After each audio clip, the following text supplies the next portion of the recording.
बिस्मिल्लाहिर्रहमानिर्रहीम, अस्सलाम वालेकुम, good morning and welcome to morning at home. मैं हूँ आपकी मेज़बान जुगन कासिम और आप सबको हम सब की तरफ से जुम्मे का बाबरकत दिन बहुत बहुत मुबारक हो। आज के दिन हमें भी अपनी दुआओं में याद रखिएगा। आप तो खैर हर लम्हे हर सेकंड हमारी दुआओं और दिल की धड़कनों का हिस्सा रहते ही हैं।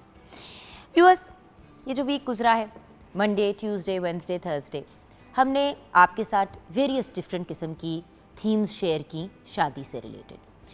शादी जब भी किसी घर में आती है, एक एक्साइटमेंट का आलम कुछ और ही होता है, लेकिन उस एक्साइटमेंट के साथ साथ एक घबराहट का एलिमेंट भी होता है। और वो घबराहट इसलिए होती है क्योंकि हर इंसान को ये टेंशन होती है कि भाई हर इवेंट जो है वो परफेक्ट अंदाज में हो, लड़की की जो लुक है वो बड़ी परफेक्ट हो, उसके अलावा जो जो चीज़ें बच्ची को माँ बाप देना चाहते हैं। वैसे तो आपको पता है व्यूअर्स, हम हर वक्त एक ही बात बार बार आप लोगों के साथ करते हैं कि जहेज़ एक लानत है। जहेज़ की डिमांड करना बहुत गलत बात है।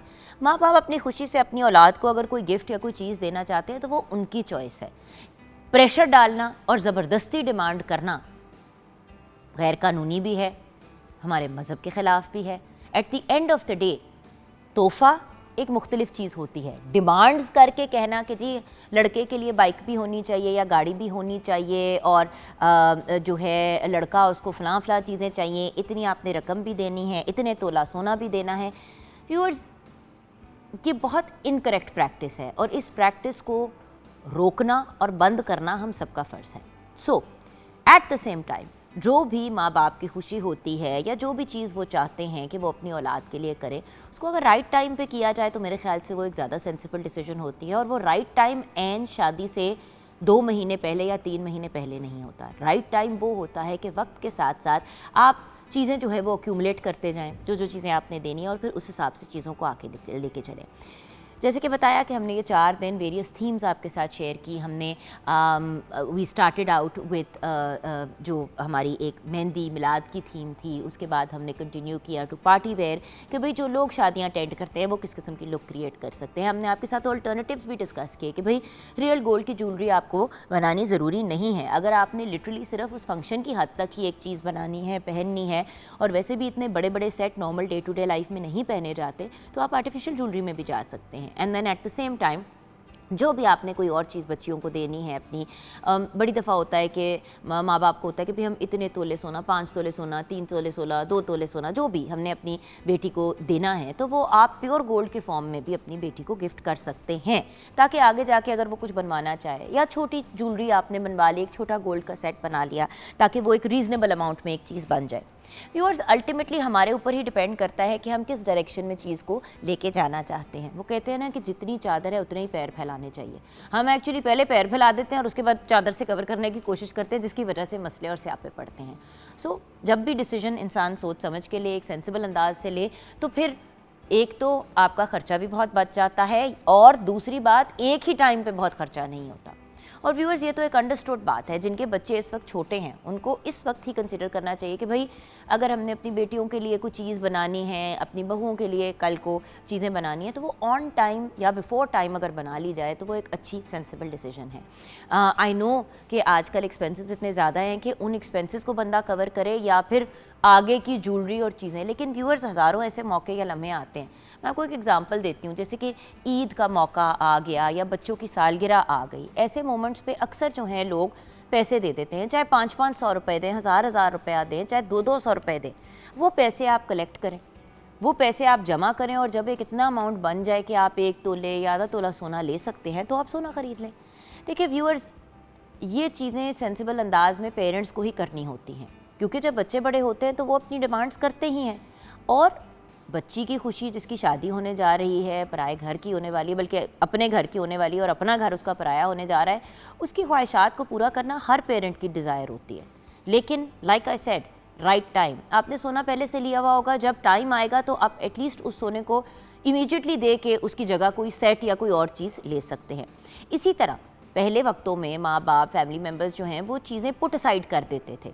भाई किसी खाला ने कोई बड़ी खूबसूरत आउटफिट दिया, कोई साड़ी दी, किसी चच्ची ने कोई चीज़ दी, इस किस्म के जो महंगे और बहुत फैंसी किस्म की चीज़ें हैं, जो आपको पता है कि आपके बच्चे ने एक दफ़ा पहन के फिर रिपीट नहीं करनी, जब यंगर ईयर्स में, टीन्स में बच्चियाँ आ जाती है, तो उन चीज़ों को सेव किया जा सकता है। जो अनस्टिच्ड चीज़ें होती हैं स्पेशली। फिर बहुत से लोग जो हैं ट्रैवल करते हैं, कहीं जाते हैं, वहाँ से कोई चीज़ उठाते हैं, फ़ौरन ही उसको यूटिलाइज़ कर लेते हैं।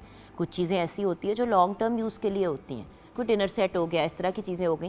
व्यूअर्स, क्लासिक चीज़ें आप किसी भी टाइम पे ख़रीदें, आप उनको यूटिलाइज़ किसी भी स्टेज पे कर सकते हैं, क्योंकि वो क्लासिक्स होती हैं। सो ये एक एडवाइस और मशवरा था कि इन चीज़ों के बारे में भी इंसान सोचे और इनको अपनी कंसिडरेशन का हिस्सा रखे। सो आज इस टॉपिक पे हम ज़रूर बात करेंगे। और किन लोगों को बुलाया है?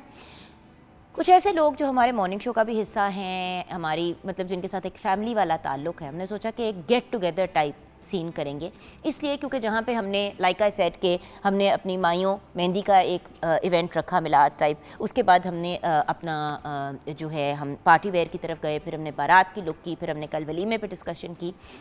अब एक चीज़ जो बहुत कॉमन है और बड़ी ट्रेंडिंग में है वो है कवाली। आजकल बहुत से लोग जो है कोई संगीत की इवनिंग ज़रूर रखते हैं जिसमें कवाली हर इंसान की प्रेफरेंस होती है।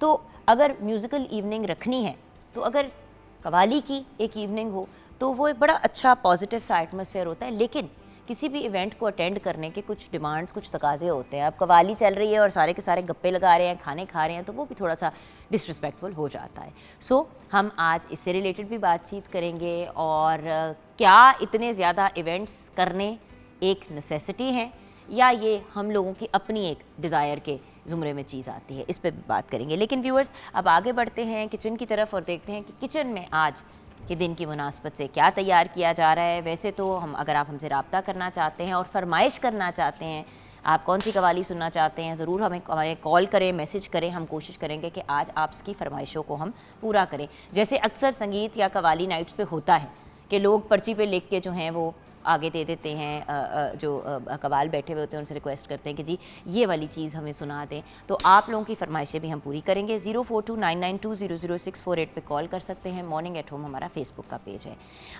किचन में शेफ़ आमना लियास हमारा इंतज़ार कर रही हैं। अस्सलाम वालेकुम आमना, क्या हाल है? अल्लाह का शुक्र, आप ठीक है? आप आज क्या बना रही हैं किचन में? आपसे अभी ड्यूरिंग द शो हम ज़रूर इस कॉन्वर्सेशन का हिस्सा बनाएंगे। होता है ना कि एक बंदा फैमिली का हमेशा किचन में ही होता है और सारे काम कर रहा होता है। तो हमारी फैमिली में आमना जो है वो आज किचन में होंगी, लेकिन सवाल जवाब हम इनसे करते रहेंगे साथ साथ, क्योंकि आपसे भी एडवाइस लेनी है कि किस तरह हम शादियों के खर्चे रिड्यूस कर सकते हैं। लेकिन उस पर आगे बात करेंगे। अभी मुझे बताएं कि किचन में क्या आज हम बना रहे हैं चिकन कोयला दम बिरयानी बना रहे हैं। इसके लिए थोड़ा सा इसके अंदर हम लोगों ने दही को हम लोग यूटिलाइज़ करेंगे। इसमें थोड़ा सा डोमिनेटिंग जो है वो फ्लेवर योगर्ट का होगा, और वैसे नॉर्मल जैसे हमारी कढ़ाई होती है उसी तरह है। और जो एंड पे हम इसको कोयले का स्मोक देंगे। इसकी मैं आपको इंग्रेडिएंट्स शेयर कर देती हूँ। उसके लिए हम लोगों को सबसे पहले चाहिए होगा मुर्गी का गोश्त ले लेंगे। हम लोग 1 किलो लिया है चिकन, और ऑयल ले लेंगे 1 कप। साथ में हमने प्याज ले लिया है 1 अदद ले लें, और टमाटर 4 से 5 अदद लिए हैं। लहसुन अदरक का पेस्ट है 2 खाने के चम्मच। बारीक कटी हुई अदरक लेंगे 2 खाने के चम्मच। नमक हस्बे जायका। कुटी लाल मिर्च 1 खाने का चम्मच। धनिया, ज़ीरा और कसूरी मेथी ये हम लोग ले लेंगे 1-1 खाने का चम्मच। देन हम लोग इसमें गार्निशिंग के लिए हरी मिर्च बारीक कटी हुई लेंगे, और जो प्याज हैं इसको हम लोग गोल कट कर लेंगे, और वो हम इसमें गार्निशिंग के लिए वो यूज़ करेंगे। दम में हम इसमें डालेंगे आधा किलो दही, उसको हम इसमें दम में डालेंगे, और देन फिर हम जो कोयला है अपना उससे हम स्मोक दे देंगे। तो ये कोयला दम बिरयानी सॉरी कढ़ाई हमारी रेडी हो जाएगी। हाँ, को बिरयानी आपने 2 दफ़ा कहा, मैंने कहा चावल तो अभी तक नहीं डाले। सॉरी, वो हम लोगों ने बनाई थी ना लास्ट, इसी वजह से ये हम लोग आज कढ़ाई बना रहे हैं दम के लिए। तो ये इसमें दही के साथ एक थोड़ा सा डिफरेंट, क्योंकि वरना ये होता है कि अब शादियों के खाने खा के भी थोड़ा हो जाता है। तो ये उसी तरह के है, एक रॉयल लुक ही है इसकी, लेकिन थोड़े से कैलोरीज वाइज हम लोग क्रीम ये घी वगैरह अवॉइड करेंगे। एंड योगर्ट में हम कढ़ाई ही बना रही है ना, कढ़ाई बना रही है कढ़ाई। वैसे आप इसी के अंदर अगर चावलों की तय डाल देंगे तो वो आपकी बिरयानी भी बन सकती है। इसी रेसिपी को अगर आप यूटिलाइज करें, चावलों को बॉईल करें, 1 कनी छोड़ें, तय बनाएं, लेयर्स लगाएं, उसके ऊपर से आप प्याज, टमाटर वगैरह ये चीज़ें कट करके डाल दें, एंड सेम उसी तरह कोयले का धुआं दे दें तो वही चीज़ आपकी बन जाएगी। एंड थोड़ा सा कलर डाल दें। सो ये हो गई जी। और कोई चीज़ रेसिपी के लिए करनी है तो बता दें। अच्छा, तो अब हम आगे बढ़ते हैं व्यूअर्स। जैसे कि आप जानते हैं पाकिस्तान टेलीविज़न नेटवर्क हमारी कोशिश होती है कि अपने जो ग्रेट्स रह चुके हैं हमारी इंडस्ट्री में उनको ट्रिब्यूट ज़रूर पेश करें। तो आज शफ़ी मोहम्मद शाह की डेथ एनिवर्सरी है। बहुत ही खूबसूरत चेहरा और बहुत ही खूबसूरत आवाज़ रखने वाले मोहम्मद शाह जो हैं आप पाकिस्तान की शोबिज़ इंडस्ट्री का बहुत अहम हिस्सा थे। 7 सितंबर 1949 को आप पैदा हुए। बेहतरीन film and television actor, Shafi Mohammad Shah ने रेडियो पाकिस्तान हैदराबाद से एज़ अ ब्रॉडकास्टर अपने करियर का आगाज़ किया। आपने पीटीवी का ड्रामा सीरियल उड़ता आसमान से अपने एक्टिंग का डेब्यू किया। आपने टेलीविज़न के मेरे ख्याल से 50 से ज़्यादा ड्रामा सीरियल में एक्टिंग की। आपके फेमस ड्रामों में उड़ता आसमान, चांद ग्रहण, आंच, बंद गुलाब, काला पुल, मोहब्बत ख्वाब की सूरत जैसे बेशुमार प्लेस शामिल है। आपकी सर्विसेज को एक्नॉलेज करते हुए आपको प्राइड ऑफ परफॉर्मेंस से भी नवाजा गया और फिर तमगा इम्तियाज़ से भी नवाजा गया। 17 नवंबर 2007 में आप इस दुनिया से रुखसत हुए। अल्लाह पाक जो है शफ़ी मोहम्मद शाह के दर्जात बुलंद फरमाए, आमीन। इस नोट पे व्यूअर्स हम ब्रेक की तरफ जाएंगे। ब्रेक के बाद जब वापस आएंगे तो कुछ सहेलियाँ और कवाली के साथ हम वापस आपके पास हाजिर होंगे।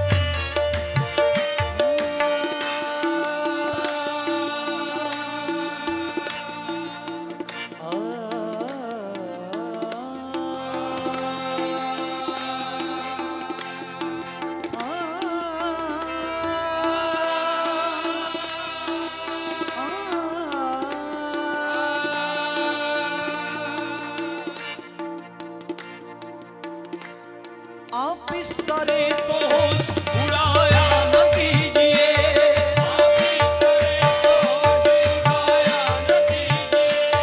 आप इस तरह तो होश उड़ाया न कीजिए,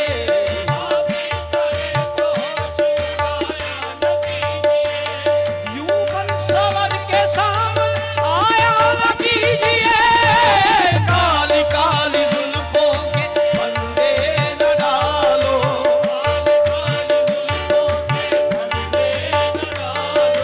हमें जिंदा रहने दो ऐ हुस्न वालो, काली काली जुल्फों के फंदे न डालो, हमें जिंदा रहने काली काली जुल्फों के फंदे न डालो, हमें जिंदा रहने दो ऐ हुस्न वालो, काली काली जुल्फों के फंदे न डालो, हमें जिंदा रहने दो ऐ हुस्न वालो।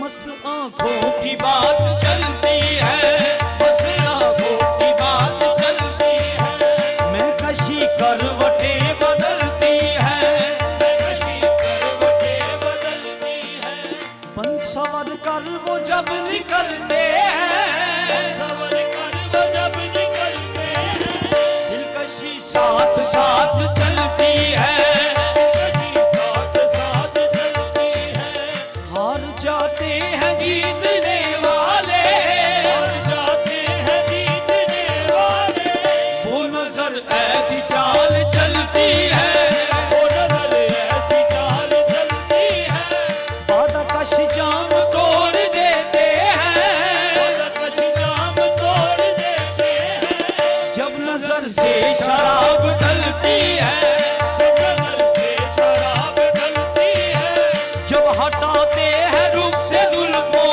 को, हटाते हैं रुख से जुल्फों को, चांद हंसता है रात ढलती है, चांद हंसता है रात ढलती है, क्या कयामत है उनकी अंगड़ाई, क्या कयामत है उनकी अंगड़ाई, खिंच के गोया कमाल चलती है, गोया कमाल चलती है, यूं हसीनों की जुल्फ लहराए, हसीनों की जुल्फ लहराए, जैसे नागन कोई मचलती है, काली काली जुल्फों के फंदे न डालो, हमें जिंदा रहने दो ऐ हुस्न वालो, काली काली जुल्फों के फंदे न डालो, हमें जिंदा रहने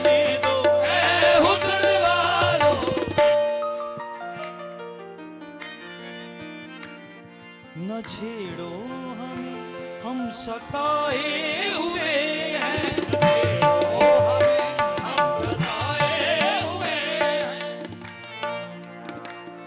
न छेड़ो हमें, हम सताए हुए हैं।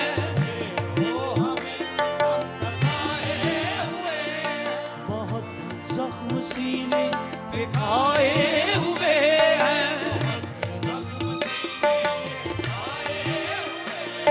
सितमगर हो तुम खूब पहचानते हैं। तुम्हारी अदाओं को हम जानते हैं। दगाबाज हो तुम सितम ढाने वाले।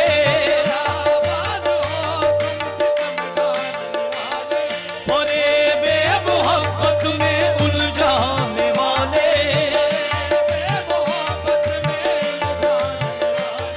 ये रंगी कहानी तुम्ही को मुबारक। तुम्हारी जवानी तुम्ही को मुबारक। हमारी तरफ से निगाहें हटा लो, हमें जिंदा रहने दो। ऐ हुस्न वालो, काली काली जुल्फों के पर्दे न डालो, हमें जिंदा रहने दो। ऐ हुस्न वालो, काली काली जुल्फों के पर्दे न डालो, हमें जिंदा रहने दो। ऐ हुस्न वालो।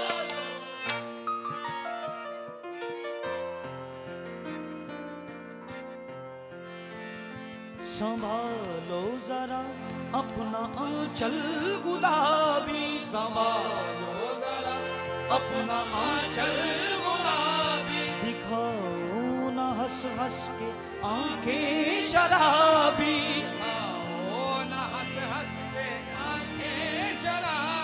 सुलूकिन का दुनिया में अच्छा नहीं है। हसीनों पे हमको भरोसा नहीं है।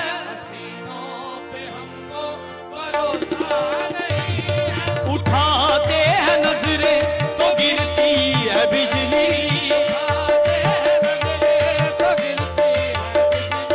अदा जो भी निकली कयामत ही निकली।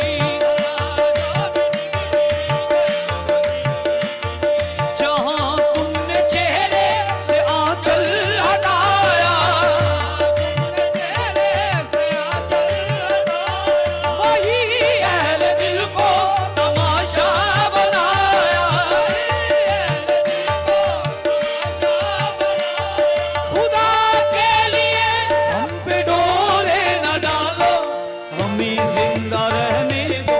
ऐ हुस्न वालो, काली काली जुल्फों के फंदे न डालो, हमें जिंदा रहने दो। ऐ हुस्न वालो। हाँ दीवाना मेरा दिल है, दीवाने को क्या कहिए। जंजीरें जुल्फों की फंस जाने दो क्या कहिए। काली काली जुल्फों के फंदे न डालो, हमें जिंदा रहने दो। ऐ हुस्न वालो, हमें जिंदा रहने दो। ऐ हुस्न वालो, हमें जिंदा रहने। ऐ हुस्न वालो।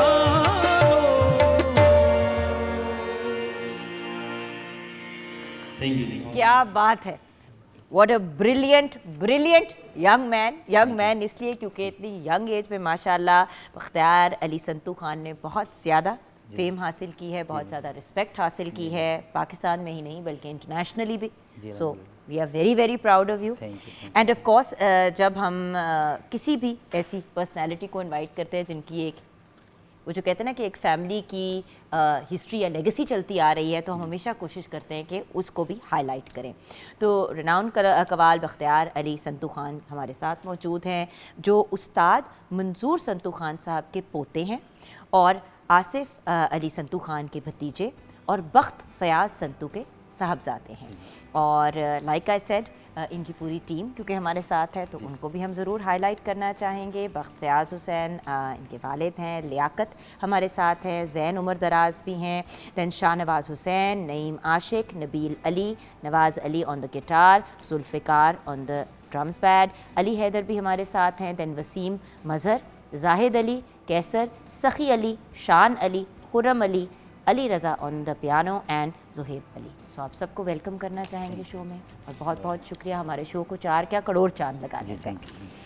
अच्छा, जैसे कि आपके साथ शेयर किया था व्यूअर्स, कुछ ऐसे लोगों को आज शो पे इनवाइट किया है जो हमारी फैमिली है, और जब भी शादी की या जब भी प्लानिंग भी चल रही होती है तो वो जो आपके क्लोज सर्कल होता है ना, फ्रेंड्स का, अपनों का, आप हमेशा उनको इन्वाइट करते हैं, उनको बुलाते हैं और सबसे पहले सर पकड़ के बैठ जाते हैं कि आया है, बहुत अच्छी खबर है कि शादी होने वाली है बेटे की, भांजी की, जिसकी भी, लेकिन करें क्या।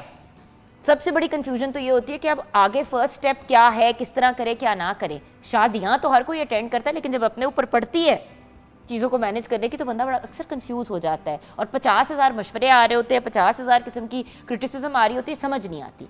तो सोचा कि आज सहेलियों को बुलाते हैं, कुछ सहेलियाँ, कुछ मतलब आप सोचे कि हमारी फैमिली है, कुछ इसमें बच्चे भी हैं, कुछ बड़े भी हैं और कुछ बहुत ही बच्चे हैं, बट हम हाईलाइट नहीं करेंगे कि कौन क्या है क्योंकि जो ज़्यादा बड़े होंगे वो नाराज़ हो जाएंगे। तो शुरू करते हैं बात अपनी प्यारी सी मासूमा ज़हरा से। तबीबा मासूमा ज़हरा हमारे साथ है और ज़हरा आयुर्वेदिक एक्सपर्ट हैं, हर्बलिस्ट हैं, एक्यूपंक्चरिस्ट हैं, TCM एक्सपर्ट हैं। अस्सलाम वालेकुम। वालेकुम अस्सलाम, क्या हाल है जी? बिल्कुल ठीक। और वाहिद जो 100% हमारी डिस्क्रिप्शन पे इस वक्त बैठे, जिस तरह कवाली पे एक लुक होती है ना, आप उस लुक में आए।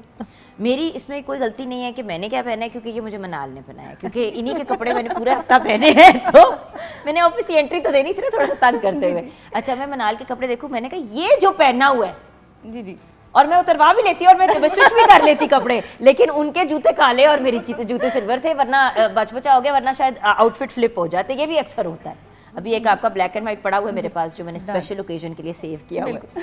सो मनाल अरफीन हमारे साथ है, she is a brilliant designer और बहुत प्यारी हमारी दोस्त भी हैं, हमारे शो की भी फ्रेंड है और मेरी भी फ्रेंड है। अस्सलाम वालेकुम। इनके साथ जो लड़की बैठी है इसको अक्सर आप जिम की वेयर में ही देखते हैं। आज शलवार कमीज में ना देख के कुछ नजर नहीं मेरी इस पर टिक रही, कभी इधर जा रही है आंख, कभी उधर, क्रॉस साइड हो गई हूँ मैं, बाकायदा टीढ़ी हो गई हूँ, क्योंकि मैंने कभी I think I have never seen you in shalwar kameez, बिल्कुल, क्योंकि हमेशा जिम वेयर में होती है। ट्रैक सूट में, जी जी। सो जुनैरा मलिक हमारे साथ है, she is a fitness expert and a life coach. Welcome to कैसी हैं आप? बिल्कुल ठीक। कसमें नहीं समझ आ रही कि आप कौन हो। आपके साथ एक और इसी तरह एक शख्स बैठा हुआ है जिसको हम पहचानते ये हैं। मेरे क्लाइंट भी हैं। हाँ? जो आपकी डिजाइन है वो मेरी क्लाइंट है, इनको मैं स्मार्ट करती हूँ। ये ऑन एयर बताना जरूरी था। हम सोच रहे थे खुद ही वो बेचारी स्मार्ट है, ना खैर दिमागी तौर पे तो स्मार्ट है, फिजिकली स्मार्ट आपने इनको किया। अच्छा, और साथ में वार्डरोब भी दोनों ने इनकी पहनी मैंने है। इनका पहना हुआ है। जी जी, क्योंकि मैंने भी ये वाला पहना हुआ है। फिर मैं लकी हूँ कि मैंने आपका सूट पहना। नहीं, मेरा सूट नहीं पहना, सूट आपका उसका पहना है, बट ये वाला डिजाइन मैंने भी पहना हुआ है। It's a beautiful design. Okay, आपके साथ जो एक लड़की है वो भी पहचानी नहीं जा रही, क्योंकि मेकअप में हमने शायद जिंदगी में इनको कभी भी नहीं देखा। एक दफ़ा शो पे आई थी तो ज़बरदस्ती थोड़ी सी हमने इनकी ब्रेक में डेंटिंग पेंटिंग कर दी थी, वरना ये इसी तरह आने के लिए तैयार थी। तो आज बाकायदा तैयार करके हमने निदा जावेद को प्रोग्राम पे बिठाया है, जो बेहतरीन स्टाइलिस्ट है, मेरी पर्सनल स्टाइलिस्ट भी हैं, and then she is an interior designer as well. अस्सलाम वालेकुम। वालेकुम अस्सलाम, कैसी हैं आप? मैं बिल्कुल ठीक हूँ निदा, आपसे इस तरह बात करते हुए मुझे बहुत अजीब सा महसूस हो रहा है। Likewise. लेकिन ऑफ एयर वाली बातें की तो फिर शायद हम दोनों को शो से रिमूव कर दिया ऐसा ही जाए, होगा। तो वो हम ब्रेक में ही करेंगे। और आपके साथ हमारा मुस्कुराता हुआ छोटा सा नन्ना मुन्ना सा प्रोग्राम का बटेर, हमारा जो ये नन्ना मुन्ना सा बटेर है, काम तो बड़े बड़े करता है, न्यूट्रिशनिस्ट है, and then she is also मतलब she is a dietitian, she is a nutritionist, and वो जो एक हर बार बात कहती है, होल्ड ऑन मुझे याद आ जाएगा, ज़रा मत याद कराना, 1 मिनट याद करने दो, she is a food technologist. Yes, भूल गया था, लेकिन फिर याद आ गया ना। देखो, इतनी शादी के फंक्शन अटेंड करने के बाद किसी का दिमाग नहीं सेट रहता। शादी के फंक्शंस अटेंड करने के बाद ही तो मेरी जरूरत पड़ती है। नहीं, उससे पहले भी आपकी जरूरत हाँ, पड़ती of है, course. और ये ना भूले वो बाद में भी पड़ती है, पहले भी पड़ती है, वो बीच के 6-8 दिन की ब्रेक मिल जाती है अगले को, वरना आपके पीछे लोग पड़े हुए होते हैं। So we have Zainab Gondal with us. तो सबसे पहले तो आप सबको वेलकम करूंगी।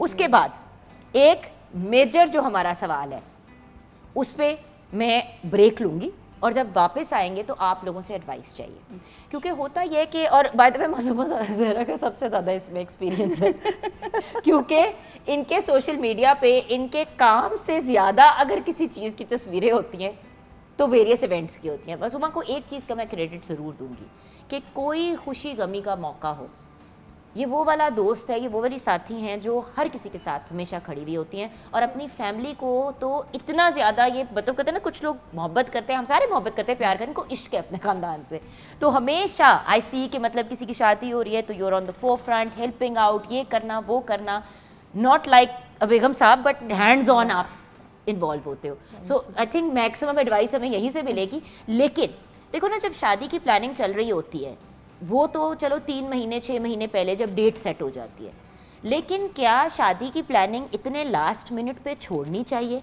मेन हमारा जो क्वेश्चन है वो ये है, क्योंकि इवन इवेंट के पॉइंट ऑफ व्यू से बात करें तो अगर आपको 2-4 हफ्ते पहले फ़ोन आता है कि जी हमारा इवेंट है और वो दिसंबर, जनवरी या फरवरी या नवंबर में हो, तो आपके पास टाइम होता है? नहीं होता। तो अगर हम अपने आर्टिस्ट को बुक कर लेते हैं ऑन टाइम, अपने हॉल को ऑन टाइम पे बुक कर लेते हैं, तो तैयारियां भी हमें ऑन टाइम करनी चाहिए। और फिर भी इतनी तैयारी के बाद भी हम अक्सर देख रहे होते हैं कि मेहंदी पे कंफ्यूजन चल रही है, बारात पे लोग कंफ्यूज है कि हाय हाय ज्योति चुपाई की रस्म करनी थी, वो फलां चीज़ कहाँ है, बाकी सारे, तो कंफ्यूजन फिर भी चल रही होती है। लेकिन वेस्ट में मैंने एक बड़ी मुख्तलिफ चीज़ देखी है कि वहाँ पे जो वेडिंग प्लानर्स होते हैं वो ऑन ग्राउंड सारी चीज़ें खुद करा रहे होते हैं।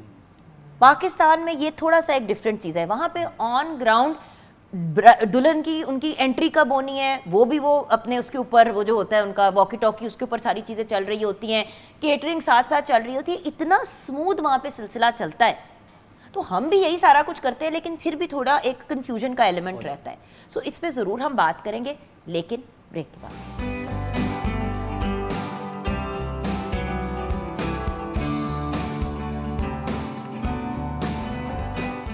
Welcome back from the break viewers. देखिए मेरी सहेलियां जो है ना वो बहुत माहौल ख़राब कर रही हैं, और मैंने इनको बहुत तरीके से एक्सप्लेन किया है कि बार बार शेफ़ को कह रही हैं कि वो बिरयानी बना दें। अब उसने अगर कह ही दिया कि वो बिरयानी बना रही है, उसे गलती हो गई, तो आप ज़ुनैरा मत उनको इतना टीज़ करें, अच्छी बात नहीं होती। और निदा आप ऑन स्क्रीन चुप चुप बैठती हैं और ऑफ एयर आप ऐसे ना किया करें, आपको ये बातें नहीं सूट करती, स्पेशली जिस उम्र के हिस्से में आप पहुँच गई हैं। अब आपको कुछ अगली जिंदगी के बारे में सोचना चाहिए। अच्छा ठीक है, अब छेड़ लिया तक, अब निदा जो ना ये कर रही है कहती तू ऑफ एयर हो, मैं तो देख मेरे करने क्या हूँ, ऑब्वियसली शराफत का मुजाहरा करना, स्टाइलिश दंगे फसाद तो नहीं कर सकती ना on air. Okay, so on a serious note मुझे ये बताइए कि जब शादी का सीन होता है और जब कोई भी फैमिली का, किसी कज़न की शादी हो रही है या अपनी शादी की बात हो या यू नो कोई किसी क्लोज रिलेटिव की शादी हो, तो एक्साइटमेंट कितनी होती है? एक्साइटमेंट होती है या सर पकड़ के बैठते हैं? एक्साइटमेंट होती है बहुत ज़्यादा। आप अभी कह रहे थे फैमिली फंक्शंस में मैं बहुत नज़र आती हूँ और फैमिली में, हाँ, लेकिन मैं उस पर कहूँगी कि इसका सारा क्रेडिट ना घर के बड़ों को जाता है। अगर आपके घर के बड़े आपस में मिला के बैठने के आदी हो ना, और वो छोटे बच्चों की कोई या मतलब लेट्स सपोज मैं अपनी बात करूँ तो हमारी फैमिली में मेरे माशाल्लाह से 5 मामू और खाला हैं।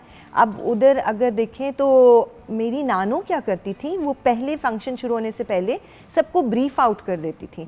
अगर किसी से कोई गलती हो ही जाती ना, लेट्स सपोज किसी के घर में शादी है तो वो किसी को भूल गया या कर गया, तो दरगुजर या इकट्ठा रहना बड़े सिखाते हैं। तो ये जितने भी फंक्शंस आप कह रहे हो कि पहले से प्रिपरेशन होनी चाहिए, तो इसमें एक चीज़ ये होनी चाहिए कि बड़ों को बड़ा बनना चाहिए शादी के फंक्शन से पहले, that is very important.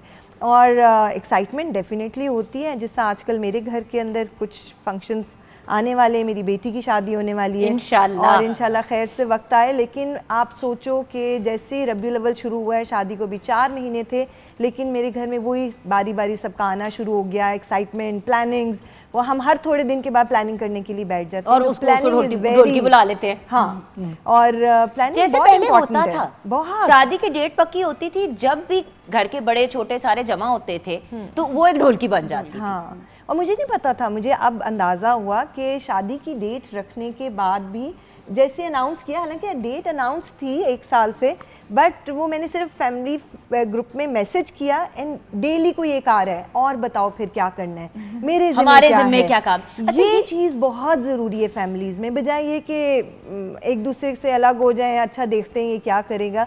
Family function should be a family function, इकट्ठे रहना। और हाँ, लेकिन राइट टास्क राइट बंदे को देना चाहिए। हाँ। अब मैं मनाल की तरफ स्विच करूंगी। मनाल, आपने देखा कि बड़ी दफ़ा, हमने पहले भी एक दो दफ़ा डिस्कशन किया कि जब अगर ब्राइडल की बात होती है या वेडिंग के लिए लोग वैसे भी कपड़े तैयार कराते हैं, अक्सर कहते हैं कि जी हम ब्राइडल तो आप बना ही रहे हैं, 3-4 सूट हमने साथ में अलहदा से भी बनाने हैं ताकि बाद में इवेंट्स के लिए वो काम आ जाते हैं। तो वो डिसीजन लेने के लिए साथ आती हैं अम्मी या सास।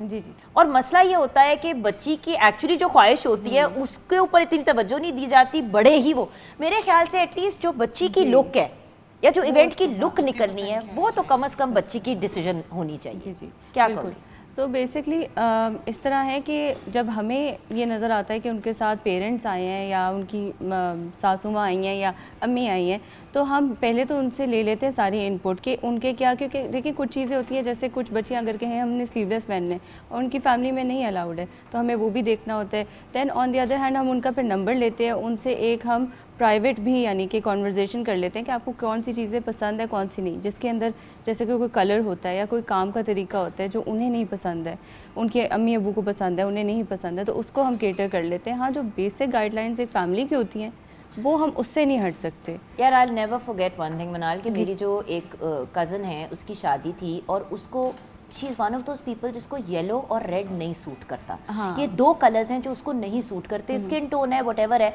उसकी स्किन अजीब सी, उसमें ग्रे सी कलर आना शुरू हो जाता है उसकी स्किन के अंदर। अब हर कलर हर बंदे को सूट नहीं करता। वो पिट गई रो रो के कि मैंने लाल नहीं पहनना बारात पे, मैंने नहीं पहनना लाल बारात पे। और उसकी आप सारी बारात की तस्वीरें देखें तो वो इतनी कॉन्शियस है और इतनी अनहैप्पी थी। बिल्कुल। उसका पॉइंट ये था कि भाई ठीक है, आपने अगर रेड कहीं हाइलाइट्स देने हैं डाल दे, मैरून हाइलाइट्स डाल दे, मैंने रेड कलर नहीं पहना और ऊपर से बेचारी को लाल लिपस्टिक भी लगवा दी जबरदस्ती। अच्छा, आय हाय हाय, वो अपनी रुखसती से पहले ही ऐसा लग रहा था कि 2 चपेड़े खा के बैठी है घर में। सही बात है।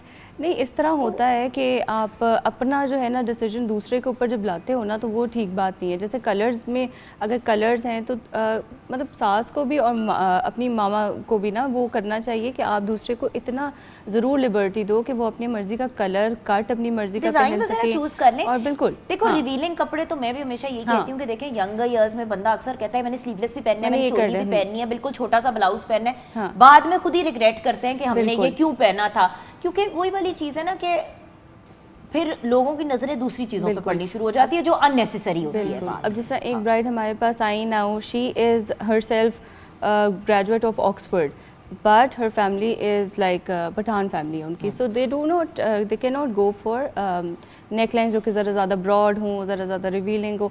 तो उसने she gave me the idea कि यार मुझे ऐसा चाहिए, ऐसे बना दो। एंड पे वो कहेंगे जी डिज़ाइनर ने कर दिया। तो मैंने तो उसे वैसे ही सजेस्ट किया था, मैंने कहा मैं तो कभी भी आपका ये नहीं बनाऊंगी। जब आपके एक फैमिली के वो है ना रिस्ट्रिक्शंस, तो उस पर आपने रह के अपनी मर्जी की चीज़ करनी है। फॉर एग्जांपल रेड नहीं पसंद, आप सारा गोल्ड में कर लो, अपना लहंगा, अपना लेकिन चोली, जो कुछ एवरीथिंग। बेसिक चीजें हैं जैसे कि हम हाँ। बहुत रिवीलिंग नहीं बना सकते, हाँ, वो नहीं। You see again. और व्यूअर्स, अगर ये बात मुशावरत से बिल्कुल डिज़ाइनर जूलर वगैरह के पास जाने से पहले हो जाए तो बेहतर होता है, क्योंकि 90% ये तमाशे जो हैं वो डिज़ाइनर के स्टूडियो में चल रहे होते हैं, जूलर के सामने लड़ाई चल रही होती है। घर पे एक दफ़ा डिस्कशन करके और उसके साथ साथ अपना बजट पहले से बच्चों के साथ डिस्कस कर लें। बिल्कुल। होता ही है कि बच्चे जाके ऑर्डर दे आते हैं 10 लाख रुपए के जोड़े का, माँ बाप का टोटल बजट होता है 5 लाख रुपए टोटल वार्डरोब का। देखिए, जिसकी जितनी पसली है, जितनी अफोर्डेबिलिटी है, उसको लेके चलना चाहिए और ये कॉन्शियसनेस बच्चों में पहले से डालनी चाहिए। बिल्कुल। क्योंकि जब आप एन मोमेंट पे घूम के कहते हैं ये नहीं हो सकता तो बच्चा भी डिसहार्ट हो जाता है। बिल्कुल बिल्कुल सही बात। आप क्या कहोगे सुनैरा, वो कौन सी चीज़ें हैं जिनके बारे में हमें कॉन्शियस होना चाहिए या जिनकी हमें तैयारी करके निकलना चाहिए? मतलब वो समझो ना कि प्रीएम्प्टिवली क्या हमें तैयारी करनी चाहिए। अच्छा जुगन, मेरे पास ना 1 महीना पहले ऐसी दुल्हनें आती है जो कहती हैं हमारे पास सिर्फ 1 महीने का टाइम है, हमें स्मार्ट होना है। 1 महीना, यानी कि एंड टाइम में इनको फील होता है भाई हमने इस डिज़ाइनर जोड़े में पूरा आना है। तो मैं कहती हूँ ये आपको पहले क्यों नहीं फील हुआ कि यार मैंने इस जोड़े में पूरा आना है? क्योंकि डिज़ाइनर भी कहते हैं हम अपना सूट दे रहे हैं तो आप कम से कम इसके लिए इसके मुताबिक फ़िट हुए।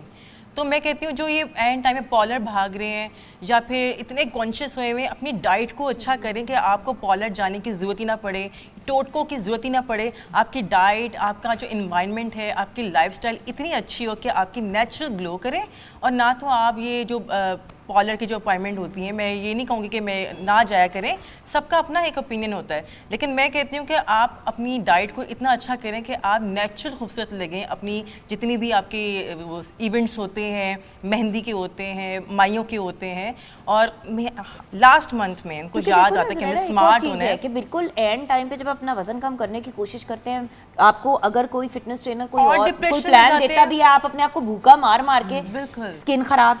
ऐसे ही बल्कि इस पे मैं आपकी तरफ आऊंगी वापस मासूमा जी, कि मतलब अपनी स्किन और अपनी जो ब्यूटी, क्योंकि obviously you have a salon as well, तो उस पॉइंट ऑफ व्यू से भी गाइडेंस लेना चाहूंगी कि कितना पहले इन चीज़ों को स्टार्ट करना चाहिए। क्योंकि लिटरली आपने बिल्कुल सही कहा सुना है ना, लास्ट मिनट पे लोग आते हैं और फिर अपनी मेहंदी और अपनी बारात पे एंजॉय भी नहीं कर पाते, क्योंकि गिरने वाले हुए होते हैं, बिल्कुल, पानी dieting नहीं कर पी करके रहे होते हिम्मत कि खत्म। यार ब्लोटिंग हो जाएगी, लो जी ना पीने से और ब्लोटिंग होती है। बिल्कुल ऐसे ही है। और दूसरा कि जब ये भी ने बड़ी अच्छी बात की कि जब कई घर में फंक्शन होता है तो मैंने मोस्टली ऐसे फैमिली देखी है, एंड टाइम में गिले शिकवे स्टार्ट हो जाते हैं। जिसने अपनी बेटी देनी है वो अपनी बेटी को देखे या फैमिली को देखे, तो ये हमें बहुत तो बड़ी सही तरह ज्यादती से है। नहीं बुलाया, बस कार्ड भेज दिया था, हमें पता चला फलां के घर जाके आपने उनको बुलाया।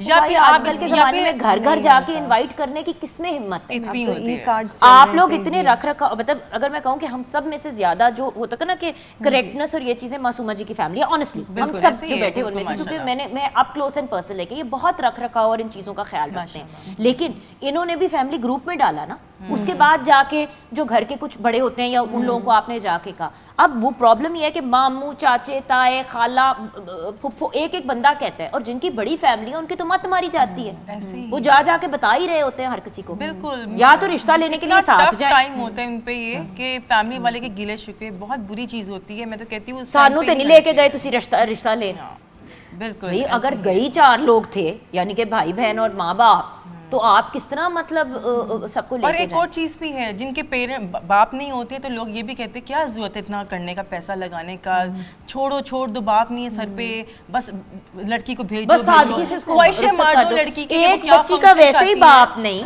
ऐसे ही और ऊपर से आप कह रहे हो उसको उसी तरह रुखसत कर दो नहीं, ताकि ये भी उसको और ज्यादती है। महसूस हो कि मेरा और बाप नहीं। महसूस हो, बिल्कुल, कि तुम क्यों इतना कर रही हो। Very important point. निदा,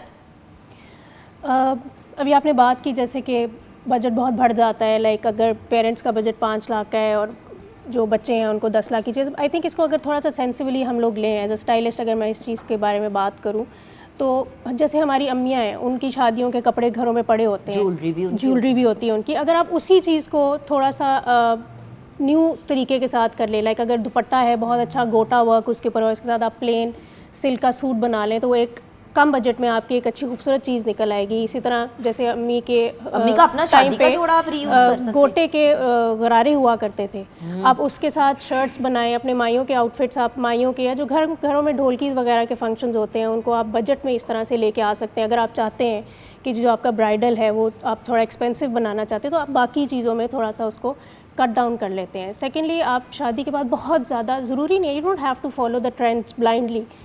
आपको जो चीज़ सूट कर रही है आपकी बॉडी को, आपको जो कट सूट करें, आप सिर्फ उन्हीं को लेके अपनी जो है वो वार्डरोब शादी वाली बना देखो सकते निदा, हैं। आपको भी पता है 5-6 जोड़े भी अगर आप बना लें अपने शादी के आउटफिट्स के अलावा तो मोर देन इनफ है। क्योंकि देखो आगे ईदों पे भी आपको ससुराल से कपड़े मिलने हैं, घर वालों ने भी आपको देने हैं, आगे पूरा साल जो एक शादी के बाद का होता है उसमें इतना लेन देन चल रहा होता है। बच्चों के साइज एकदम से वो Change चेंज हो जाते बिल्कुल। हैं। आप जितना ज्यादा बनाते जाओगे फायदा कोई नहीं होता, 6 महीने के बाद कोई एक आ भी नहीं रहा होता। बिल्कुल ऐसे ही। सो द पॉइंट इज, अब यू सी वो भी एक सेंसिबल, दावतें होती है ना, फिर आपके देखो weight दावतें में- भी होते हैं, वेट भी होते हैं, उसके अलावा भी देखें एक और चीज़ जो हम भूल जाते हैं कि यूजुअली जो कपल्स होते हैं पहले साल में उनकी फैमिली प्लानिंग हो रही होती है कि भाई हमने बेबी करना है कि नहीं, बिल्कुल, उस उधर तो और भी ज़्यादा बेवकूफ़ी होती है क्योंकि पूरा मतलब अगले 2 साल तक तो वो लड़की वो आउटफिट्स पहन ही नहीं सकेगी। बिल्कुल।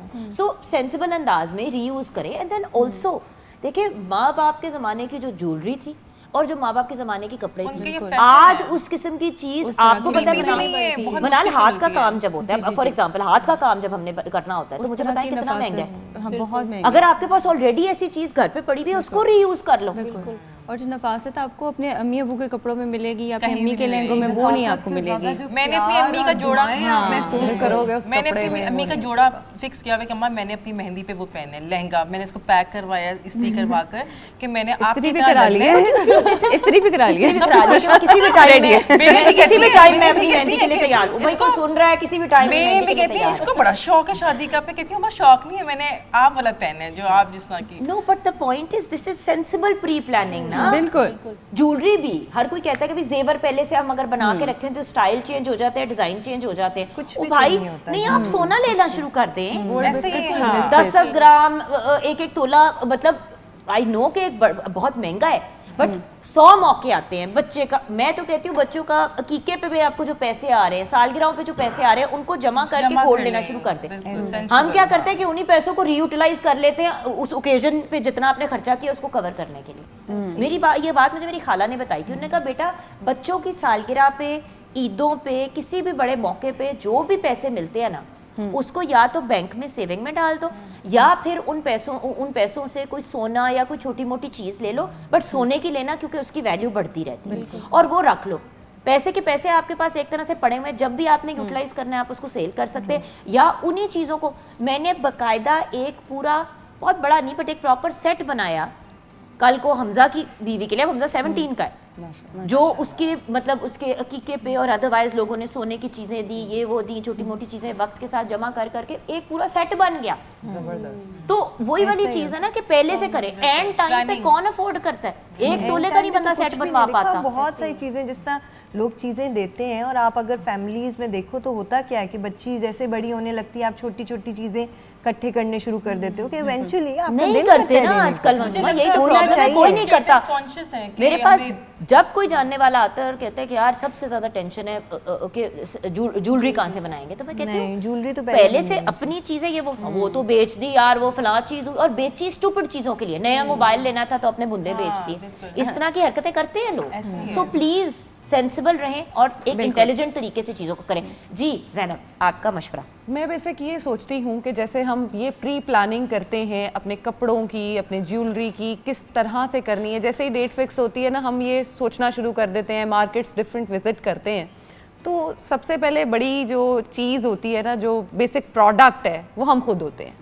अगर हम खुद पे काम नहीं कर रहे होते तो किसी भी चीज़ का कोई बेनिफिट नहीं होता बाय द एंड। आपकी कपड़े तब अच्छे लगेंगे, जूते तब अच्छे लगेंगे जब आप खुद अच्छे लग रहे होगे। ज्वेलरी भी सूट तब करेगी ना जब आपकी स्किन ग्लोइंग होगी, रेडिएंट होगी, आपके बाल अच्छे लग रहे होंगे, आपने फूड अच्छे खाए हुए होंगे। और मैं तो ये चीज़ हमेशा सजेस्ट करती हूँ, जैसे ही आपकी शादी की डेट फिक्स हो 3-4 महीने पहले कम से कम अपनी डेट से शादी की फॉलिक एसिड स्टार्ट कर दें। अपनी बॉडी को प्रिपेयर करना, रेडी करना, अपने मसल्स को, अपने टिश्यूज़ को जो तैयार करना है ना, वो बड़ा इंपॉर्टेंट होता है। हमारे पास जैसे पहले ये डिस्कशन हुई, आप गायनेकोलॉजिस्ट के पास भी जरूर एक चक्कर लगाएं। लोग ये रियलाइज नहीं करते कि बच्चियों का जब एक सिलसिला स्टार्ट होता है, जब वो प्यूबर्टी को हिट करती हैं, सबसे पहले आपको गायनेकोलॉजिस्ट के पास तब बच्ची को लेके जाना चाहिए। कोई खुदा ना खास्ता प्रॉब्लम हो, पीसीएस हो, पीसीओएस हो, कोई इस किस्म की प्रॉब्लम हो बच्ची के अंदर, वो बड़ी अर्ली एज पे डिटेक्ट हो जाती है। वाइस वर्सा होना चाहिए। ये जिस तरह हम बच्चियों को इतना कर रहे होते हैं, इसी तरह साथ में सारा आपका जो बेटा है उसके लिए भी ख्याल करना चाहिए। लड़का भी प्यूबर्टी हिट करे तो बेटियों का उसका ज्यादा proper ख्याल checkup करते कराएं। हैं और बेटों का इतना हम लोग नहीं करते कि अच्छा जी बेटियों के लिए ज्यादा हम कॉन्शियस होते हैं, तो हमें बेटों के लिए भी होना चाहिए। और सबसे इम्पॉर्टेंट अपने टेस्ट ज़रूर कराएं, जिसमें हम बात करते हैं थैलेसीमिया के, हेपेटाइटिस के। एटलीस्ट आपको पता हो कि आपकी बॉडी में क्या चल रहा है, आप किस चीज़ को जो है वो फेस कर सकते हैं। अपने सारे टेस्ट प्रॉपर रेगुलरली, मैं तो कहती हूँ हर साल कराएं, हर साल नहीं तो कम से कम अपनी शादी से पहले ज़रूर करें। और एक और चीज़, वाहिद चीज़ जिसकी प्लानिंग लोग बहुत पहले से कर लेते हैं, वो होता है जब कज़न मैरिज उन्होंने करनी होती है, कि बचपन में ही कह देते हैं कि इन दोनों की हमने शादी कर देनी है और ये वो। देखिए, जहाँ पे ये एक बहुत प्यारा कॉन्सेप्ट है, लेकिन उसके पीछे बहुत मेजर मेडिकल रेपरकशंस हैं। अक्सर हम कज़न मैरिजेस में देखते हैं कि बच्चों में कोई ना कोई ऐसी चीज़ आ जाती है, डिफरेंटली एबल्ड हो जाते हैं, ऑटिस्टिक हो जाते हैं, बहुत से मसाइल हो जाते हैं। देखिए, कज़न्स के अंदर ही, जो अब आप फैमिली के अंदर ही जब शादियां करते जाते हैं तो जीन पूल आपका जो है वो प्रॉब्लमेटिक हो जाता है। फिर अक्सर प्रेगनेंसीज हो नहीं पाती, होती हैं तो वो टिकती नहीं है। बच्चे जो पैदा होते हैं उनके अंदर कोई ना कोई इशू होता है, हियरिंग का प्रॉब्लम हो जाता है, साइट का हो जाता है, कभी कभी बच्चे सर्वाइव ही नहीं कर पाते। नॉर्मल Abnormal नहीं होते। So the point is at the end of the day इस चीज़ का भी खास ख्याल रखना है कि जहाँ आप दूसरी प्लानिंग्स अगर पहले से कर रहे हैं तो इस चीज़ को सोच समझ के डिसीजन लें। देखिए एक बात होती है कि अगर पसंद की शादी हो और बहुत इंसिस्ट कर रहे हो बच्चे तो वो एक मुख्तलिफ बात होती है, लेकिन आपस में फैमिलीज़ में जब शादी करते जाते उसकी वजह से बहुत मेजर मेडिकल प्रॉब्लम्स जो हैं वो रूनमा होते हैं, जो हम वेस्ट में नहीं देखते क्योंकि वहाँ पे कज़न मैरिज का कॉन्सेप्ट नहीं होता। सो मेरी रिक्वेस्ट है आपसे व्यूअर्स कि इसका भी खास ख्याल रखें। यहाँ पे हम ब्रेक की तरफ जाएंगे, ब्रेक के बाद जब वापस आएंगे तो भाई जुनैरा ने एक फरमाइश करनी थी, वो हम सुनते हुए वापस आएंगे जी। कौन सा गाना था जो मैंने कहा था? दिल लगी। यस, बिल्कुल सही है जुनैरा, वेल डन। और इसी नोट पे हम ब्रेक की तरफ जाएंगे। गुनगुना रही थी और आपकी बात में मैं खो गई और मैं फिर भूल गई। हाँ, आपके खोने का प्रॉब्लम जो है वो हम ब्रेक में रिजॉल्व जानती करेंगे। ना नहीं, आप। ब्रेक में मैं अभी एक सेकंड में आपके पास आ रही हूँ, लेकिन बिकॉज आप लोग ब्रेक में जाए कुछ चीजें देखने वाली नहीं होती।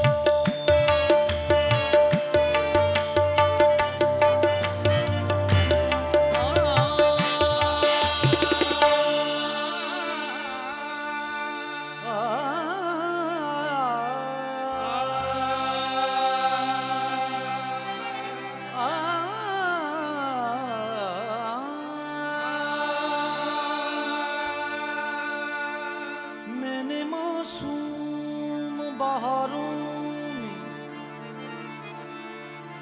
मैंने मासूम बहारों में तुम्हें देखा है, मैंने पुरनूर नजारों में तुम्हें देखा है, मेरे महबूब तेरी पर्दा नशीनी की कसम, मैंने अश्कों की कतारों में तुम्हें देखा है, मैंने अश्कों की कतारों में तुम्हें देखा है। इश्क को रोग मार देते हैं, इश्क को रोग मार देते हैं, अक्ल को सोग मार देते हैं, आदमी खुद ब खुद नहीं मरता, दूसरे लोग मार देते हैं। तुम्हें दिल लगी वो, तुम्हें दिल लगी वो जाने पड़ेगी, तुम्हें दिल लगी वो जाने पड़ेगी, मोहब्बत की राह वो मेरा कर तो देखो, तुम्हें दिल लगी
इतना समझ लीजिए, एक आग का दरिया है और डूब के जाना है। दिल लगी भूल जानी पड़ेगी तुम्हें, दिल लगी, दिल लगी भूल जानी पड़ेगी तुम्हें, दिल लगी।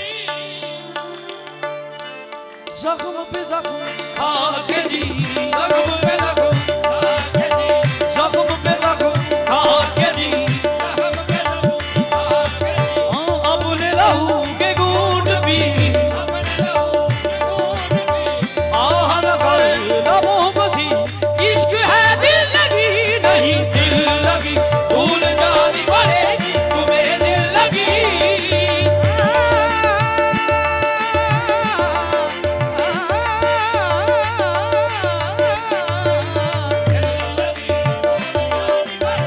तुम्हें दिल लगी भूल जानी पड़ेगी, मोहब्बत की राहों में आकर तो देखो, मोहब्बत की राहों में आकर तो देखो। तड़पने पे मेरे ना फिर तुम हंसोगे, तड़पने पे मेरे ना फिर तुम हंसोगे। कभी दिल किसी से लगा कर तो देखो, तड़पने पे मेरे ना फिर तुम हंसोगे। बाबा नीला रे बाबा गा बाबा गा सा, तड़पने पे मैं, तड़पने पे मैं, तड़पने पे मेरे ना फिर तुम हंसोगे। कभी दिल किसी से लगा कर तो देखो, खुदा के लिए छोड़ दो अब ये पर्दा, खुदा के लिए छोड़ दो अब ये पर्दा। जाने जा हमसे ये उलझन नहीं देखी जाती, खुदा के लिए छोड़ दो अब ये पर्दा।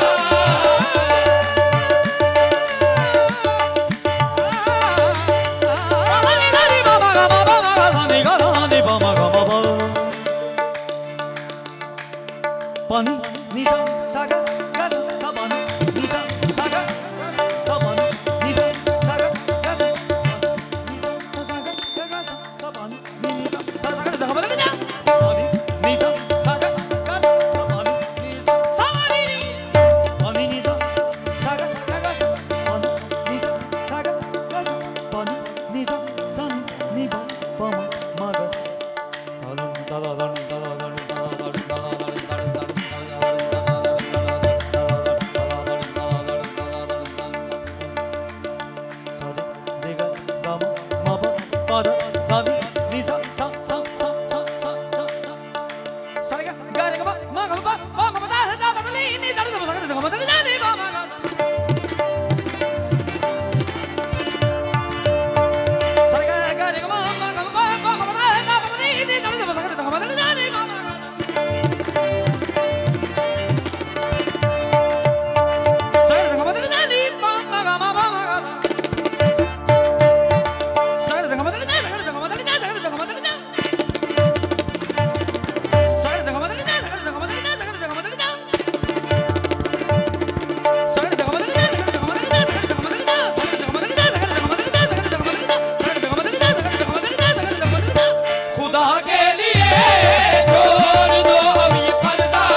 तेरी नजरों का तकाजा क्या है, तेरी नजरों का तकाजा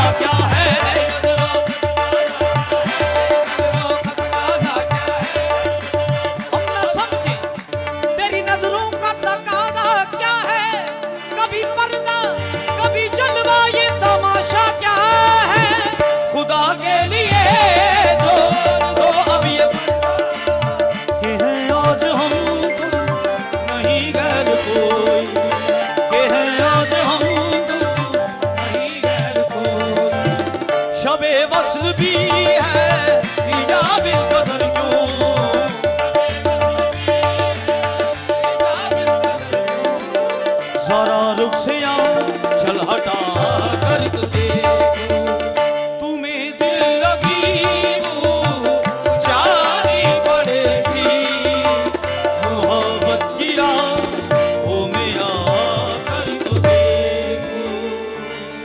वाह वाह, थैंक यू जी। Absolutely beautiful. और जिस खूबसूरती से पूरी टीम इन सिंक है, जी, जी। It is beautiful. Thank you जी। एक्चुअली व्यूअर्स, ऑन एयर ना वो जो लाइव वाली जो मोमेंट होती है ना, वो मिस इस लिहाज से हो जाती है कि क्योंकि यहाँ पे बैठ के जो आपको सुनने का मौका मिलता है, व्यूअर्स एक्चुअली आपको हर शख्स को यही महसूस होता है कि उसके बारे में या उसके लिए सही बात है, बिल्कुल। कवाली पेश की जा रही है। और क्या खूबसूरत, ब्यूटीफुल, Thank you। माशाल्लाह माशाल्लाह माशाल्लाह। अल्लाह आपको और कामयाबी दे और मतलब ब्यूटीफुल, माशाल्लाह। थैंक्स टू जुनैरा जिन्होंने हमें सुनने का मौका दिया। हाँ जुनैरा, थैंक यू जुनैरा, आपका बहुत शुक्रिया। आपको याद थी कौन सी कवाली थी, वो दिल में मुझे याद पता नहीं क्या होता है, मैं एकदम भूल जाती हूँ और मैं इतनी बातों में मगन ये हो अपना जाती हूँ। काम खुद ही खराब कर रही है, क्योंकि क्लाइंट सोचेगा कि इनके पास हम लाइन अप करें, हम अपनी मतलब इनके पास जाया करें एक्सरसाइज के लिए, तो ये हर बार भूल जाएगी कि क्लाइंट की कोई इनके साथ मीटिंग है या इन्होंने एक्सरसाइज करानी है। आप बहुत अच्छी कैंडिडेट है इस चीज़ के लिए। अक्सर ऐसे करती भी है। अच्छा, मैंने फनीएस्ट शादी पे या किसी मौके पे कोई ऐसी चीज़ हुई हो, या जो मैं आपसे भी ये पूछना चाहूँगी, क्योंकि देखिए आप इस एंड पे होते हैं ना, और अक्सर संगीत नाइट या स्पेशली अगर कवाली नाइट हो, अगर दुआ के पॉइंट ऑफ व्यू से दुआ या उस हिसाब से हो, तो वो तो एक मुख्तलिफ किस्म का माहौल होता है। लेकिन अक्सर लोग, जिस तरह आज हमने एक महफिल रखी है, गेट टुगेदर रखा है, तो जब हम उस किस्म की सिचुएशंस में, आई एम श्योर कि आपने बड़ी फ़नी चीज़ें देखी होंगी, विटनेस की होंगी, तो मैं अब आपके पास आऊँगी इस सवाल के लिए, मैं आपको टाइम दे रही हूँ सोचने के लिए। भाई सबसे ज्यादा जोर से अभी निदा को कहानी आई हुई है, तो निदा आप बता। निदा ने कहा मेरे से पूछ रहे हैं, मेरे से जरूर पूछ रहे हैं। हाँ जी निदा, सबसे फनी वाकया अपनी शादी का भी हो सकता है, और जो शादीशुदा नहीं है वो दूसरे वाकयात भी बता सकते हैं, और जो शादीशुदा होने के बावजूद किसी और के बारे में बताना चाहते हैं वो भी बता सकते हैं। शादी इटसेल्फ एक फनी वाकया होता है, लेकिन बिल्कुल भी नहीं होता है। ये आग का दरिया है जिसमें डूब के जाना होता है। सही है ना, असल में शादी ऐसी होती है। मेरा एक्चुअली अपना ही शादी का है, इतना फनी तो नहीं कह सकते उसको, लेकिन मैं बहुत, I am very bad at wearing heels. मैं हील नहीं पहन सकती। जी हमें पता है, अभी भी आपने बैठ के बैठी हुई हूँ जब से, वो बैठी पहनी है, और अब उठने से पहले फिर उसने उतार देनी है, मैं आपको बता देती हूँ। तो मेरा वलीमा था एक, तो ड्रेस मेरा उस टाइम पे वो फर्शी गरारों का ट्रेंड था, तो वो फर्शी गरारा ऑलरेडी बड़ा भारी, उसके नीचे मैंने हील्स पहनी हुई, बड़ी मुश्किल से मैं चल के स्टेज तक गई। और द मोमेंट मैं स्टेज पे बैठी, मैंने लहंगे के नीचे से सबसे पहले अपनी हील्स उतारी कि अब मैं बैठ गई और मैंने उठना नहीं है। उतार के मैंने पीछे करके हील्स रख दी। सारा फंक्शन मैंने बग़ैर जूतों के अपना अटेंड किया। जब ख़त्म हो गया सब, वलीमा सब चले गए, तो मैंने जूते हाथ में पकड़े अपने और मैं भी हॉल से बाहर निकल गई। तो वो मेरा ख्याल है उसके बाद मैंने आज हील्स पहनी होंगी। I am so bad at wearing heels. तो फनी तो नहीं, लेकिन 50 साल बाद आपने पहनी। मेरे पास अभी भी मेरी शादी की हील्स एज इट इज़ पड़ी हुई है, कि वो बिल्कुल ना देने को भी दिल नहीं करता, लेकिन मैं वो पहनी भी नहीं जाती। बट अगेन वही वाली बात जो निदा, मतलब एक तो आई कैन अंडरस्टैंड, बिकॉज जिस टाइम पे हमारी शादियां हुई थी उस वक्त यही होता था कि सबसे अनकंफर्टेबल कपड़े, सबसे अनकंफर्टेबल जूते, इवन जो क्लच पकड़ाया होता था उसमें कख नहीं फिट आता था। मगर पकड़ा हुआ था कि वो छोटी सी पोटली होती थी, और पोटली के अंदर पता नहीं क्या क्या अजीबोगरीब चीजें होती थी, लोगों ने सलामियां ही तुननी होती थी और उसके अंदर कुछ नहीं होता था उसमें, मतलब अपनी कोई लिपस्टिक या कोई परफ्यूम की कोई चीज। अब अल्लाह का शुक्र है कि girls have become more sensible. Jogger पहन के पूरी मेहंदी अटेंड करती है, शादी भी मजे की चीज है। बारात स्निकर्स अपने डिजाइन कराती हूँ। बल्कि मैं आज सुबह ही निदा वही स्टोरी सुनाने लगी थी, मैं डिस्कस कर रही थी, मैंने कहा I am so bad at wearing heels. तो आगे से कह रही है तो क्या करोगी, मैंने तो अपनी शादी पे ऐसे किया। मैंने कहा मैं स्पेशल जॉगर्स डिजाइन करवाऊंगी, वो मैं लहंगे के नीचे पहन के जाऊंगी। और हमने दिखाए भी थे कुछ दिन पहले, हमने एक्चुअली आपको दिखाया था कि इस किस्म के स्नीकर्स आप बड़े आराम से, जो प्लेटफॉर्म स्नीकर्स होते हैं उसमें आप वॉक भी आराम से कर सकते हैं, हैंग आउट भी कर सकते हैं। ग्रांटेड मुझे थोड़े से क्या बहुत अजीब लगते हैं, लेकिन एक सेफर ऑप्शन है, एंड कपड़े भी इतने हैवी बनवाएं जितने कैरी कर सकते हैं। अच्छा, मैंने ये एक्सपीरियंस किया था अपनी बहन की शादी पे, क्योंकि जाहिर है आपकी बहन की शादी हो, सबसे ज़्यादा काम आपने करने होते हैं आगे। अब मैंने ड्रेस एक्सट्रीम हैवी बनवा लिया था। अब मुझे ये समझ नहीं आ रही थी कि मैं नीचे शूज़ क्या लूँ। मैंने वो बेबी पिंक कलर का मेरा वो जोड़ा था, मैंने बेबी पिंक कलर के ही नीचे स्नीकर्स जो थोड़े एम्ब्रॉयडरी वाले और वो होते हैं, मैंने स्पेशली डिज़ाइन करवाए और वो मैंने पहने। अब शादी में एक बड़ी फेमस पर्सनालिटी थी, उन्होंने कहीं मैंने उठाया अपना लहंगा तो उन्होंने नीचे से वो शूज़ देख लिए और वो साथ वाली को कह रही है यार आइंदा हम भी यही करेंगे और ऐसे शूज़ डिज़ाइन कराएंगे। ओके, इस नोट पे ब्रेक की तरफ जाएंगे। फनी वाकयात आपसे भी सुनने हैं, यंग मैन आपकी तरफ भी हमने आना है, इसलिए सोच के बैठिएगा। जो सबसे फनी वाकया टीवी पे बताने वाला हो वो हम डिस्कस करेंगे ब्रेक के बाद।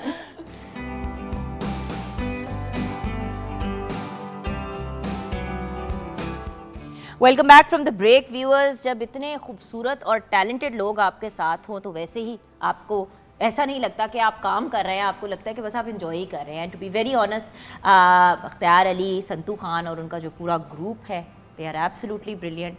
क्या आपने खूबसूरत रौनक लगाई है और क्या खूबसूरत एटमॉस्फेयर सेट किया है। लेकिन क्योंकि आप मेरी से उम्र में काफ़ी छोटे हो तो मैं आपको बेटा ही कहूँगी। इवेंचुअली नाम के साथ इंशाल्लाह उस्ताद भी लगना है, तब हम सर कह देंगे, अभी मैं बेटा ही कहूँगी। तो बेटा बताइए, ये बात बताओ कि कोई ऐसा इंसिडेंट, देखिए एक होता है कि आप खुद एक चीज़ का हिस्सा होता है, एक होता है कि आप अब इवेंट पे गए हुए हैं अपनी परफॉर्मेंस के लिए, कव्वाली पेश करने के लिए, तो कभी ऐसा कुछ इंटरेस्टिंग हुआ वाकया? जी बिल्कुल हुआ।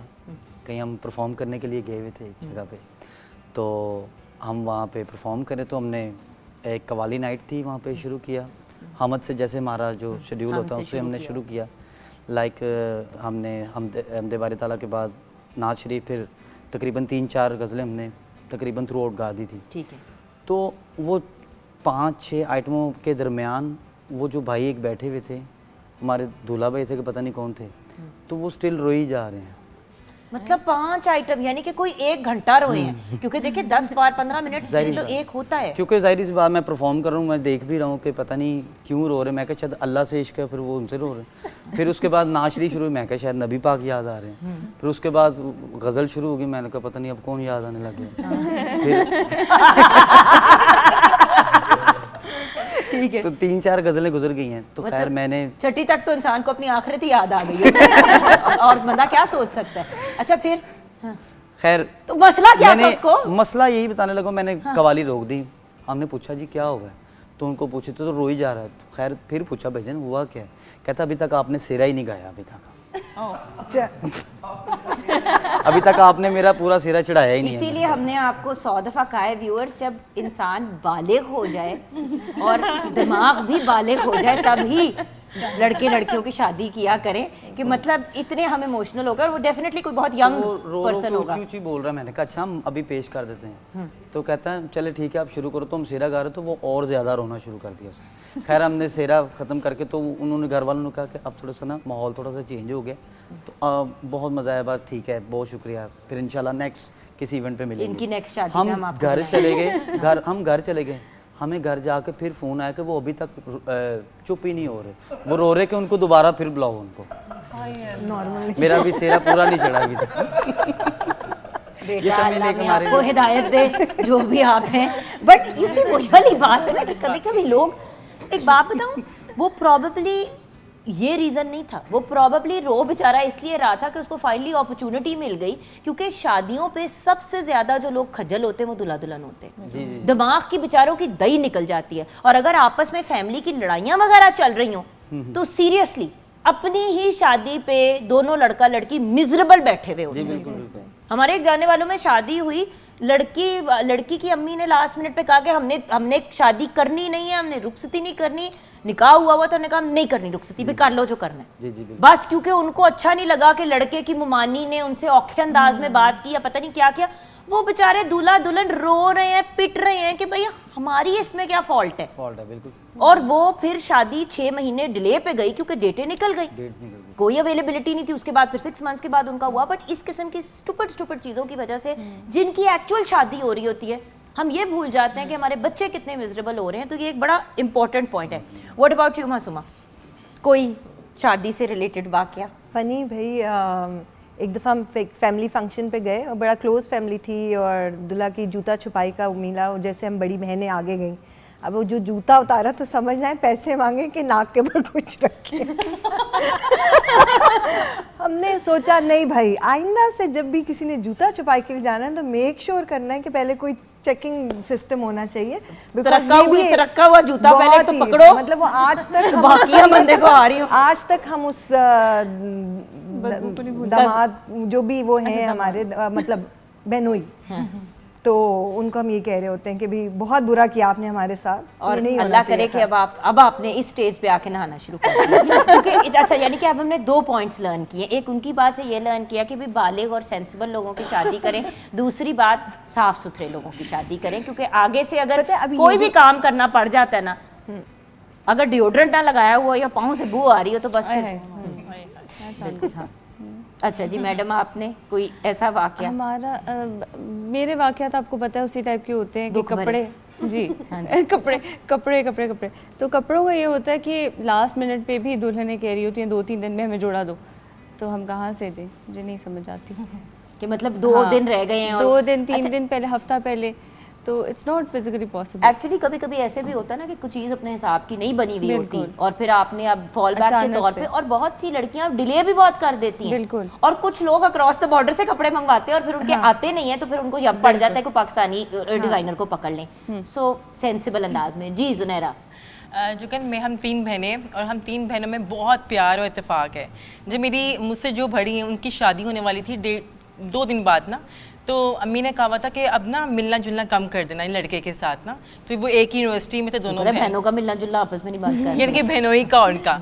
तो मैं ज़रा ना अपनी बहनों को लेके पॉजेसिव थी कि मेरी बहन जा रही है, किससे बात कर रही है, तो मैं थोड़ी सी ना बहुत ज़्यादा इनसिक्योर होती थी। मैंने कहा अम्मा ठीक है, अब कोई वो नहीं आएंगे, बहनोई नहीं आएंगे, मैं बड़ी हो गई। अब शादी के कुछ डेज नज़दीक थे, बहन ने कहा कि मैंने आइसक्रीम खानी है, बहनोई ने कहा ठीक है मैं आ रहा हूँ। वो आगे उन्होंने कहा कोई है तो नहीं, कहते नहीं नहीं आओ बाहर टेरेस में खड़े होकर ना आइसक्रीम खाते हैं। तो वो मुझसे डरते थे क्योंकि मैं थोड़ी सी डाटी किस्म की साली बड़ी थी, बहन के साली होने थी वाले हस्बैंड। हाँ। तो जब वो टेरेस में आए तो मैं खिड़की में देख रही कौन है, तो बहनोई ने कहा तू घर में कोई है? कहती को क्या हुआ है? मेरी बहन ने कहा क्या हुआ है?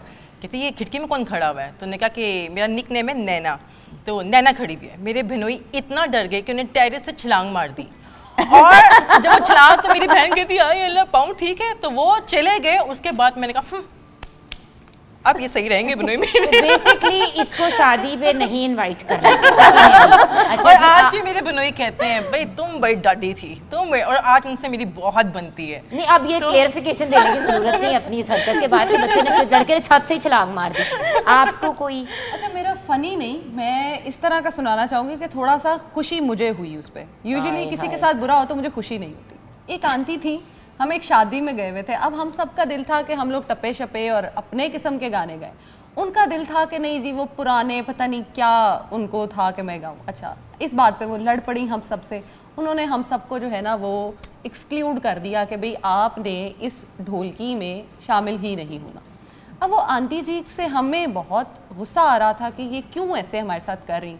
बेचारी के साथ हुआ ये कि जाकर जिस चेयर पे बैठी लड़ लुड़ के गुस्सा करके वो चेयर ही टूट गई और गिर गई। यार ये कि बड़े ही बुरे लोग हैं, बड़े ही बुरे लोग नहीं हैं। लेकिन आप ये देखें ना कि आप अगर बच्चों का दिल नहीं रख रहे हो तो आंटी के दुआएं लक तो टूट मिलेंगी। जाता तो फिर नहीं बच गई ना। अच्छा बच गई। नीचे कुशन अच्छा, है तो बच गई। इस चीज की भी खुशी थी या दुख था? नहीं इस चीज की खुशी थी कि चलो यार कोई बात नहीं, कोई बात नहीं, लेकिन हाँ। थोड़ा रियलिटी चेक मिल गया। उन्होंने हाँ। फिर भी वही किया होगा जो उन्होंने करना होगा, क्योंकि ऐसी आंटियां बात नहीं आती। अच्छा किचन में क्या सिचुएशन है बेटा? जी कोयला कढ़ाई हमारी रेडी है। कढ़ाई तैयार की है ना? Finally, जी, जी, वो कढ़ाई बिरयानी ready तो नहीं बन गई एकदम बिल्कुल से? भी नहीं, अच्छा कढ़ाई ठीक ready है, उसमें चावल डाल दें बिरयानी बन जाएगी।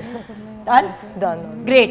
यहाँ पे हमने अपने शो को क्लोज करना है। होप कि हमारा ये जो एक हमने ब्राइडल फैशन वीक आपके लिए करने की कोशिश की आपको पसंद आया, कुछ आपको सीखने का मौका भी मिला।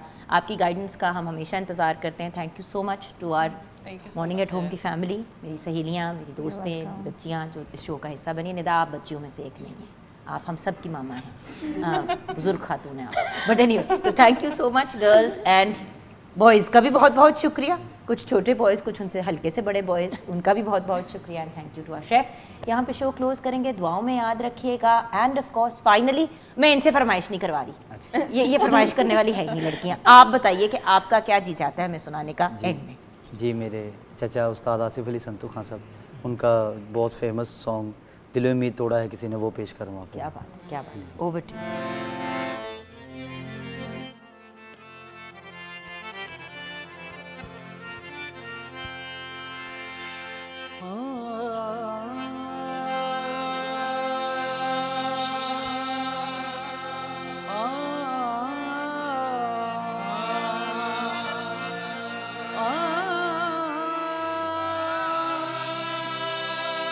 आ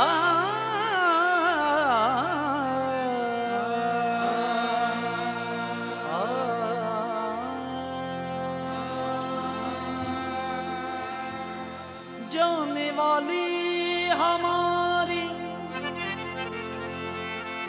जाने वाली हमारी महफिल से चांद तारों को साथ लेता जा। जाने वाली हमारी महफिल में चांद तारों को साथ लेता जा। हम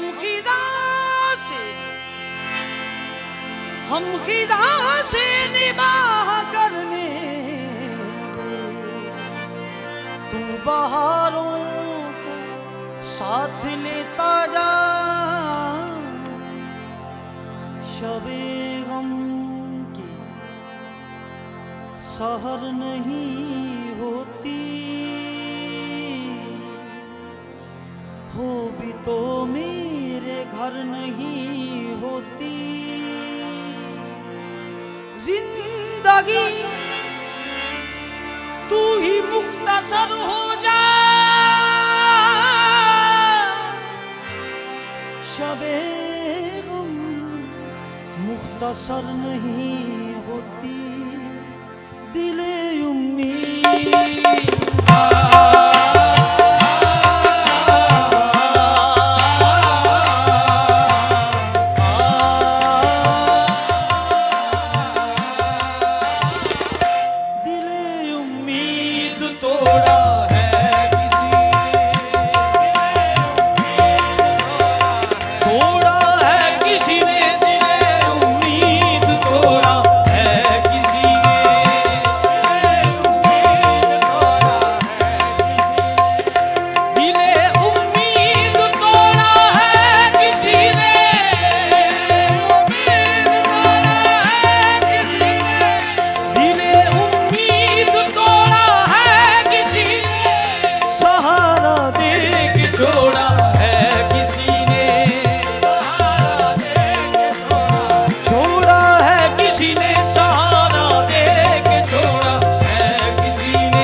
चमन में बाखुदा शबनम नहीं है।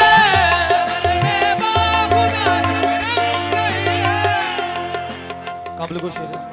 चमन में बाखुदा शबनम नहीं है, चमन में बाखुदा शबनम नहीं है पर नम है।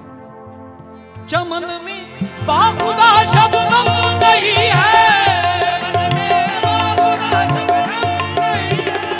यहाँ दामन निचोड़ा है किसी ने, निचोड़ा है किसी ने, यहाँ दामन निचोड़ा है किसी ने, यहाँ दामन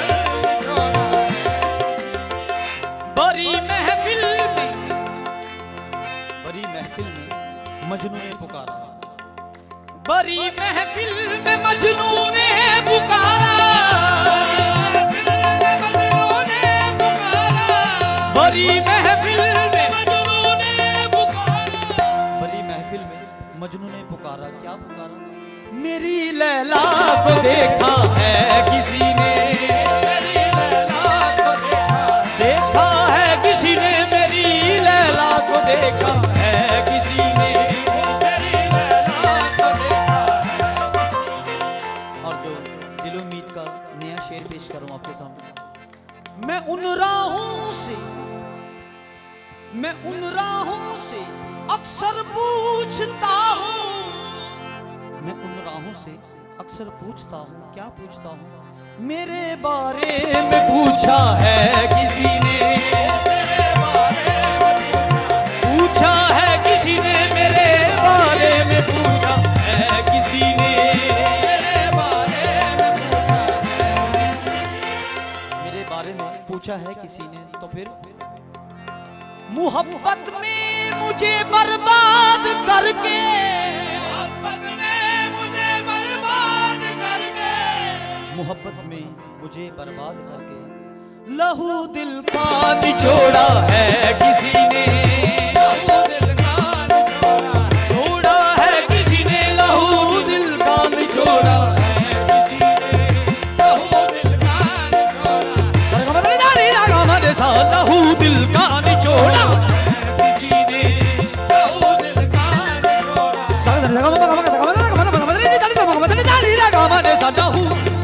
का निचोड़ा है किसी ने, लहू दिल का निचोड़ा है। अपनी कहानी कैसे कहे,